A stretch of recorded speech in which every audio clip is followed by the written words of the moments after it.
Parfois, l'histoire se tait. Mais certaines pierres continuent de parler, même après des dizaines de milliers d'années. Sur une colline au nord de Şanlıurfa, un mystère enfoui dans les sables du temps retrouve peu à peu sa voix. Göbekli Tepe. Un lieu qui repousse les limites de l'histoire connue et redéfinit la naissance de la civilisation. Ici, non seulement les pierres, mais aussi les croyances, les dieux et une conception oubliée de l'humanité prennent forme. Ce site, découvert en 1994 par l'archéologue allemand Klaus Schmidt, n'était d'abord que quelques pierres, remarquées seulement par quelques bergers.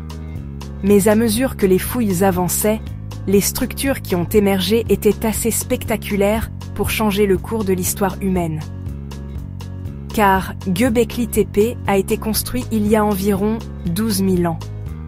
C'est-à-dire avant Stonehenge, les pyramides égyptiennes, et même avant l'invention de l'écriture. Mais pour qui ces temples ont-ils été bâtis? Et pourquoi? Les immenses piliers de pierre en forme de T, certains mesurant plus de 6 mètres de haut et pesant 10 tonnes, ont été sculptés avec une maîtrise dépassant les capacités techniques des sociétés de chasseurs-cueilleurs de l'époque.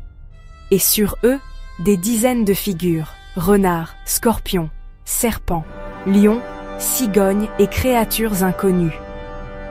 Ces pierres n'étaient pas que des blocs de construction, mais des symboles. Chaque animal gravé sur ces pierres aurait une signification. Chaque disposition, un rituel. Selon certains chercheurs, Göbekli Tepe était une sorte de centre du monde. Un lieu sacré où les groupes de chasseurs-cueilleurs se rassemblaient à certains moments de l'année pour des cérémonies religieuses, mais les légendes transmises par la population locale vont encore plus loin. Les habitants considèrent cette région comme la terre des prophètes. Certains disent que c'est ici qu'Adam et Ève ont posé les pieds, pour la première fois après avoir été chassés du paradis.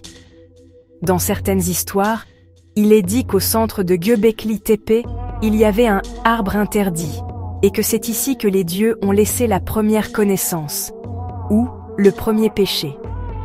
Selon une autre légende, Göbekli Tepe est la demeure du peuple changé en pierre. On raconte qu'un peuple ayant vécu ici a été maudit et transformé en pierre pour s'être rebellé contre les dieux.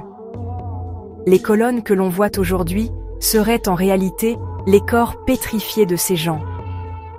C'est pourquoi certains affirment que les pierres changent de place la nuit et que des murmures s'en échappent sous la lune. Les scientifiques pensent que Göbekli Tepe n'était pas une zone résidentielle, mais clairement un centre cérémoniel. On n'y trouve aucune trace de maison, de déchets de cuisine ou de signes de vie quotidienne. Cela montre que les gens venaient ici pour une seule raison, communiquer avec les dieux. Mais qui étaient ces dieux? Sur nombre de colonnes en T, des bras et des mains sont représentés. Cela indique que les pierres représentent en réalité des êtres humanoïdes. Mais ces êtres ne ressemblent ni à des gens ordinaires, ni à des animaux connus. Peut-être ces figures étaient-elles les premiers dieux nés de la croyance.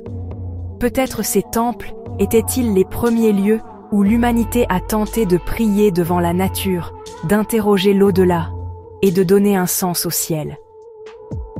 Étrangement, on a découvert que ces gigantesques structures ont été volontairement enfouies par les humains après quelque temps. Comme si les temples avaient accompli leur mission, les rituels s'étaient achevés, et qu'ils avaient été recouverts pour être oubliés. Pourquoi? Certains archéologues pensent que cet enfouissement était un rituel religieux. Peut-être que de nouveaux dieux étaient arrivés. Peut-être les anciens dieux avaient-ils été punis. Ou peut-être que les gens avaient soudainement abandonné tout ce en quoi ils croyaient. C'est pourquoi certains chercheurs considèrent Göbekli Tepe comme un tombeau de la mémoire humaine. L'emplacement de Göbekli Tepe n'est pas non plus un hasard. Alignements astronomiques, disposition des pierres liées au solstice et symboles associés à des événements célestes. Ces temples s'adressent non seulement à la terre, mais aussi au ciel. Peut-être pour cette raison, Certains pensent que cet endroit a été construit pour communiquer avec des êtres venus des étoiles. Les dieux du ciel, les premiers observateurs ou porteurs de savoir, auraient été invoqués ici. De nos jours, les visiteurs qui viennent à Göbekli Tepe ressentent non seulement les pierres, mais aussi l'ancienne vibration qu'elles portent. Des murmures s'élèvent dans le silence, car ce lieu parle encore. Ici, le temps n'est pas linéaire, mais circulaire.